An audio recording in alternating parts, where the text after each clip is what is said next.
Welcome back to my newest audiobook, dropping on Amazon, hitting #1 of the charts, New York Times bestseller, and we're playing Nier Replicant episode 20. Dang, we're already here. Before I get started, make sure to like, comment, subscribe. Quick disclaimer, I looked up this part, and it's 45 minutes of reading, so yeah, so just prepare for me reading for a straight 30 minutes here. Being completely honest, but I'm just going to read this thing out loud, and then I'm not even going to put my thoughts on it probably until next episode, so let's dive in. With that, the trio found their eyes growing heavy, their breath slowing. This is the first time, began the mayor. The first time I ever felt so tired since I was imprisoned here. His words were cut off by a loud, long yawn, and he remembered nothing more. They might have slept for an hour or a year. When they awoke, things had a slightly more real quality to them. The mist felt thicker, the leaves greener. It was clear that they had awakened from their dream. Nepharix shook the mayor's shoulder gently. Good news, he said. I think we made it. Oh, wow, said the mayor in an odd voice. We did, I'm back. He blinked once and then again, as I'm not quite believing the sight before him.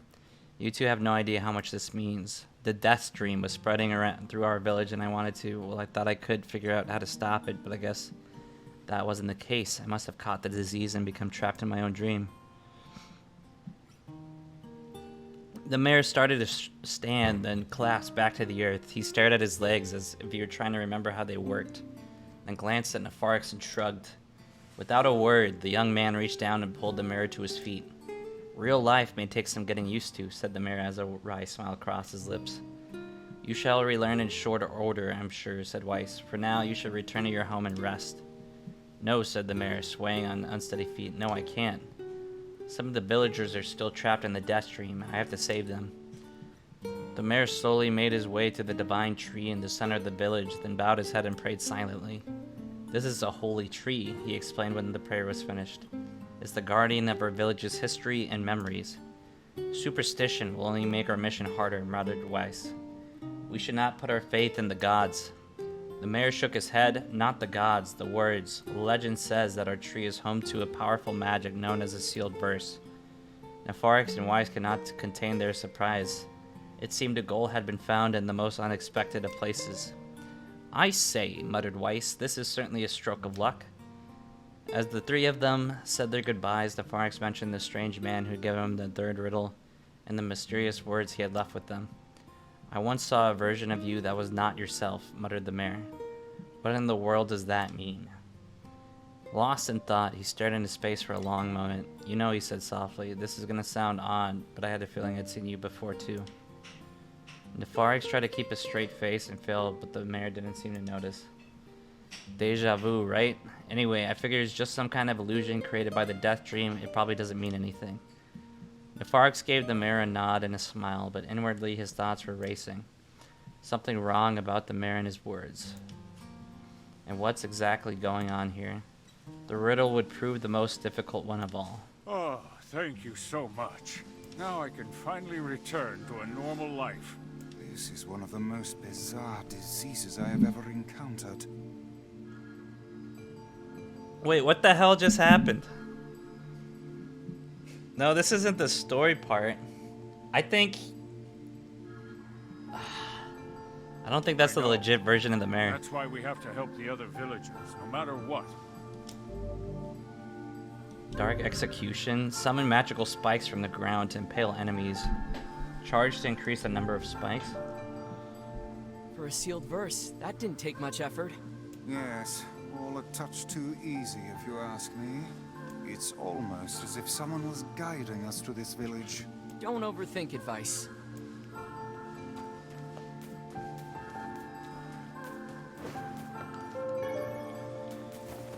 Alright, I'll roll with it. This person must be dreaming too. It would appear. Enter the villager's I dream. can't say I'm very excited to go back there. That dream world sort of creeps me out. Perhaps you should spend less time complaining and more time getting on with the mission. Yeah.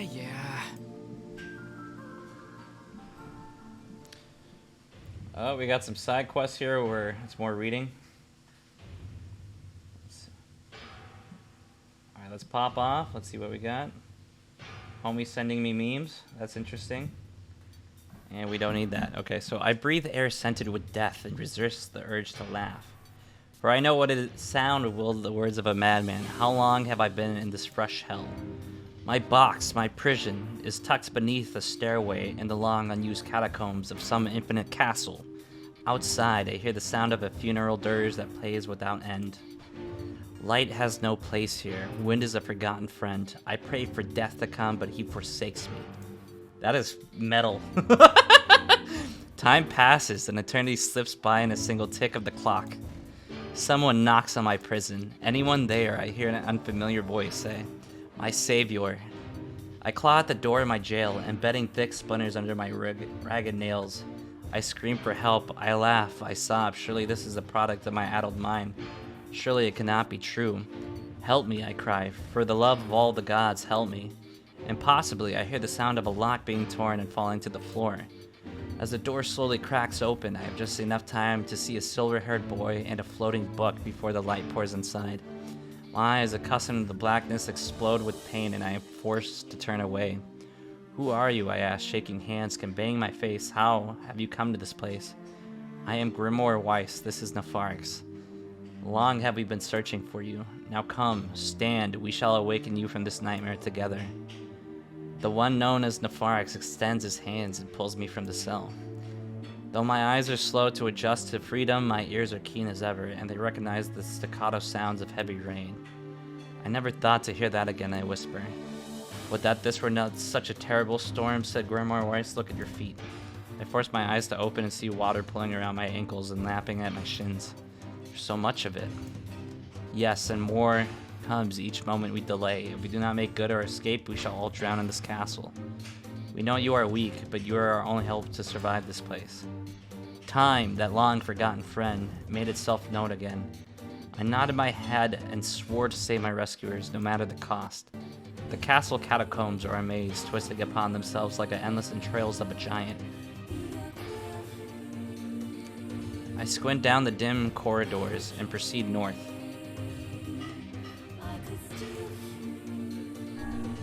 At the end of the corridor, I find a row of 20 gorgeous canopied beds resting atop a carpet of velvet. All are covered in a thick layer of dust and cobwebs. Searching for the door to the next room, I come upon a shapeless mass of gray matter. It has been shoved against the side of the wall, and despite my fever, I think I see the outlines of a door just beyond. When I reach out a finger and touch a piece of the mass, it turns to dust and drifts away on the wind. Realization slowly dawns, and I fall on my knees and weep. Corpses. I face the mountains of charred and crumbling corpses.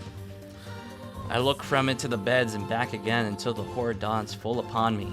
Someone has piled these bodies into a tower and set them ablaze. Whether they were alive or dead, I do not know. Insanity will not permit me to consider the proposition further. I make a sound, whether scream or laughter, I cannot be certain. Then my mind grants me merciful blackness, and I find myself opening the door and leaving the most terrible of rooms. Oh, the corridors?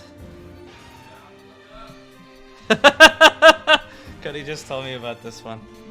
I squint down the dim corridors. Proceed east or proceed south? No, don't even pick. Just look it up, because if you get it wrong, you have to read all that all over again. Really? Oh. No one wants to do that.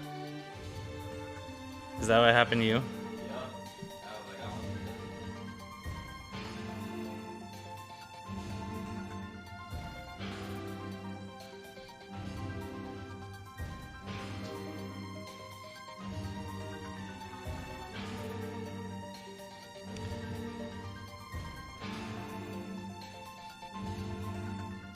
This one says east. North. East.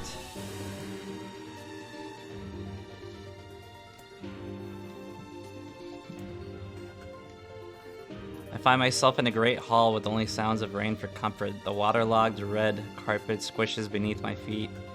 As I approach the center of the room, once there I behold a beautiful dining table, upon which rest china and silver of the finest construction, as well as the remains of a fantastic feast. As my eyes continue to adjust, I see many chairs surrounding the table, each holding a dinner guest.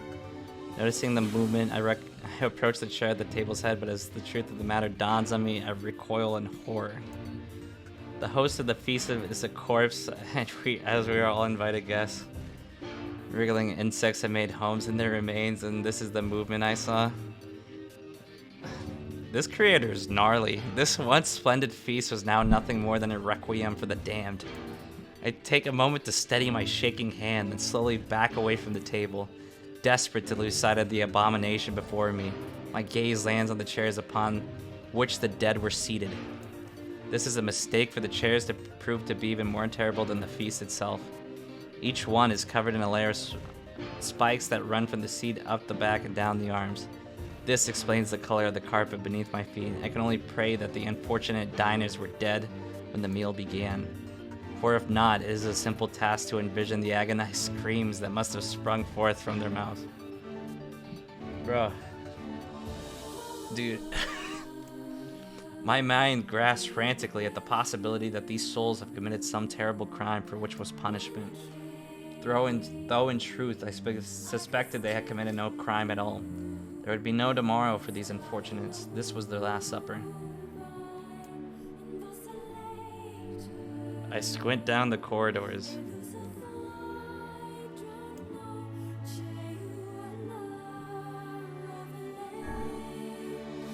Against all hope, we make it to the front door, break it down, someone cries. Someone cries, and so I give it myself in a tandem with Nepharix, Grimoire Weiss. I slam my body against the thick, sturdy door, and on the third try, it gives way. When we find ourselves sprawled on the ground outside the castle, the storm is in retreat, the clouds are still dark and foreboding, but to the west I could see this shimmer of sunlight to break through. How can I thank you? I cry as these tears of joy rain on my cheeks. I would surely have died in there. Looking down, I suddenly noticed that my dress in tatters and sheepishly trying to cover my exposed skin. Your dress? Asked Weiss. You are a woman, madam? I am. I prefer the two a smile. I suppose that comes as something as a surprise, seeing how I exist only in the form of words. I could see the one known as Nepharix is disappointed that the torn dress will be given no further description, but he hides it well. With a nod and a shrug, the three of us set forth to our awakening. But behind us, an awakening of another kind is taking place. Black smoke fills the abandoned castle, providing the countless damned souls inside which their final shroud. After a moment, the castle's windows shatter with a mighty roar. A fresh breeze blows through the hallways and corridors, clearing the smoke away for good. As we watch in awe, unaccountable black shadows slowly flicker to life, crossing to and fro in front of the broken windows. The castle's dead have awakened to their new lives as shades. You have anything to say about that? Hopefully there will be no labyrinth next time. I hear that. Thank you so much for saving me. Alright, let's see. I never want to have a dream like that again.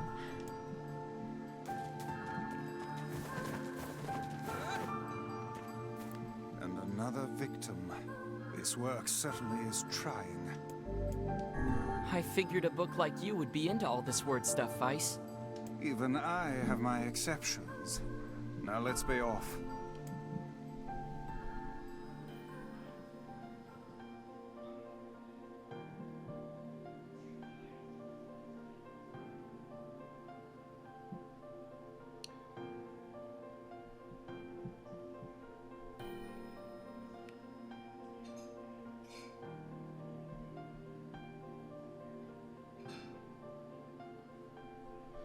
Oh.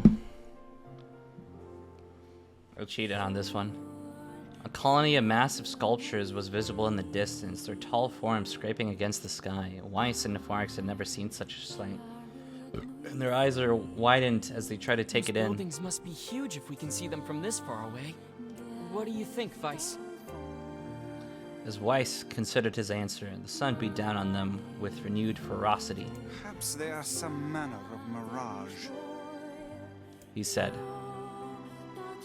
Under this heat, a mirage or two would hardly be an unexpected sight. Nepharix nodded and wiped his sweat off his brow, leaving a trail of sand in its place. He thought he had never been so thirsty. The ancient road on which they walked was black and cracked with age. Here and there, Thin wisps of grass pushed up against the rocky surface, as if defying those who had laid in the material down over their home. The heat reflecting from their down made Nepharix lightheaded. His feet hurting, he crouched down to rest. I don't know how much longer I can do this. Is someone playing a joke on us or what? The complaining had already begun. Weiss tried not to let his eyes roll too much. A joke, he said? No, no joke. This road leads to the city of art.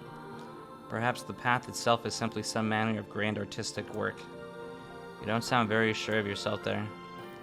Perhaps not, but thinking of it this way might make it easier for you to bear.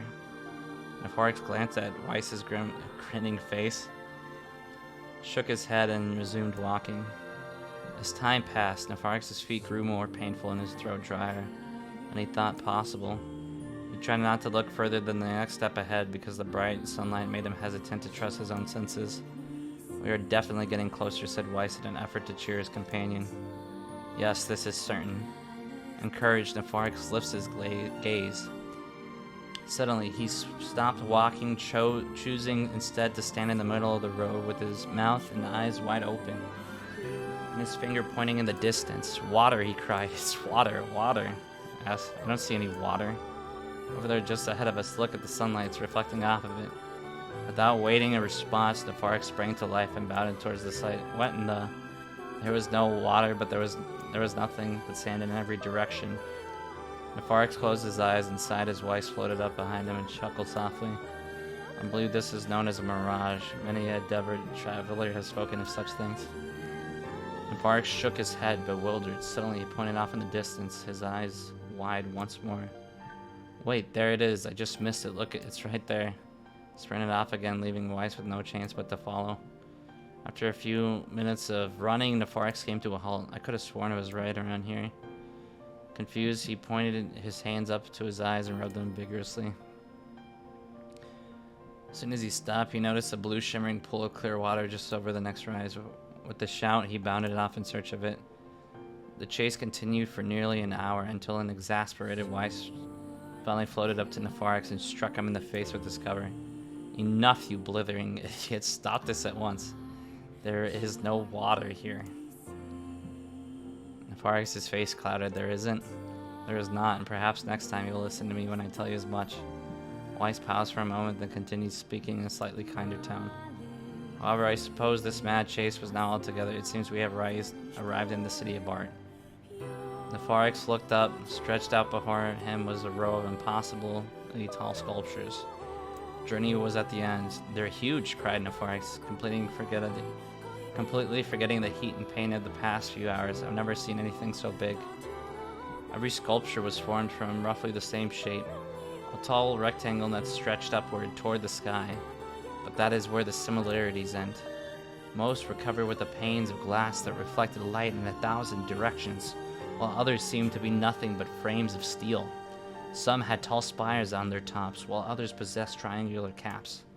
What kind of city is this, said Nepharix. Where are the people? Where are the houses? Perhaps the land is intended exclusively for artistic use. The debate continued as they made their way through the city. Miracles of artistry were everywhere. Great iron crates with wheels sat silent as steel rails. Beautifully carved works with lights of red, amber, and green dangled over every street.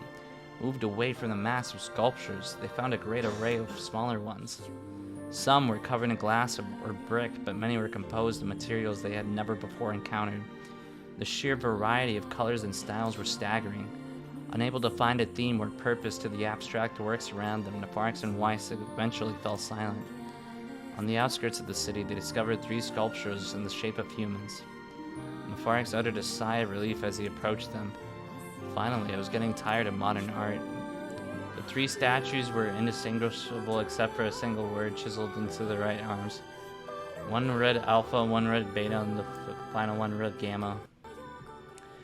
As Nepharix moved to touch the nearest statue, a bird flew from the top of the sculptures. Alighting on the statue's shoulders, it emitted a brief, beautiful song that took form of words.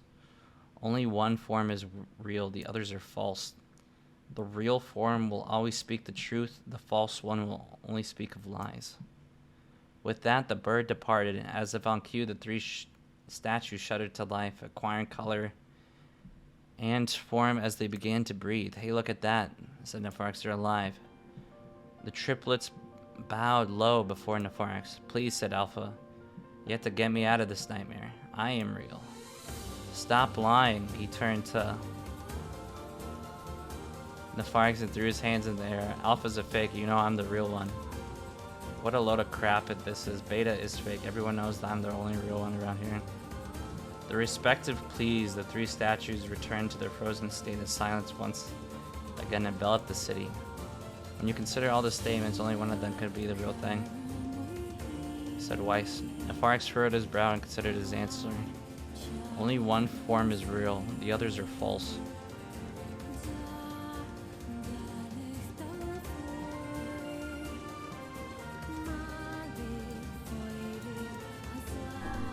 The real one is Beta. Oh, Nepharix he was relieved to see Weiss nodding at him. If Alpha was telling the truth, began Weiss, in the dry tones of a lecturer, Beta and Gamma would be fakes. But in the case, Gamma's claim that Beta is fake would be the truth, even though Gamma is a liar. Therefore, the theory crumbles. And let us presume that Gamma spoke the truth. That makes Alpha and Beta liars. In this situation, however, Beta is only calling Alpha a liar, which would leave us with two statues telling the truth. Finally, let us assume that Beta is telling the truth. So Alpha and Gamma's lies would make sense, therefore Beta must be real. As Weiss finished his explanation, Alpha and Gamma crumbled soundlessly into dust, while Beta sprang into life once more. Congratulations, villagers, said Weiss in a cheerful voice. The time to awaken has arrived. Thank you for saving me, cried the villager. He dropped to his knees and bowed his head as low as it could go before an uncomfortable Nepharix pulled him to his feet. Why did you have a dream like this? Asked Weiss. Have you been to the city before? The villagers slowly looked around at the bizarre objects and sculptures that dotted the landscape and shook his head. I don't think so. I mean, it's impossible, right? There's no way I could have ever been to a place like this, but at the same time, I feel like I've seen it before. Deja vu, muttered Nepharix, just like the mayor. The vague sense of unease that struck Nepharix during the mayor's dream spread once more through his mind. That was rough. I am positive I have seen that place before. Okay, that's enough.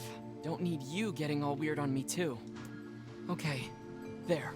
Now all the villagers can wake up, right? Yes, if the mayor's assumption was correct. I Alright, think so I've that's had everybody. enough wordplay to last a lifetime. Thank you very much. You're telling me. Anyway, let's go see the mayor.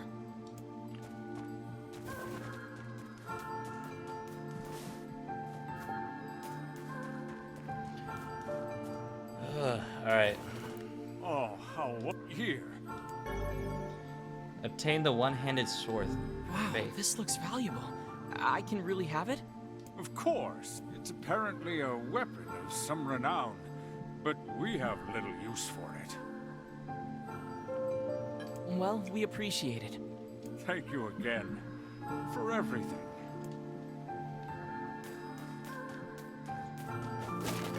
Dang, dude, that was intense.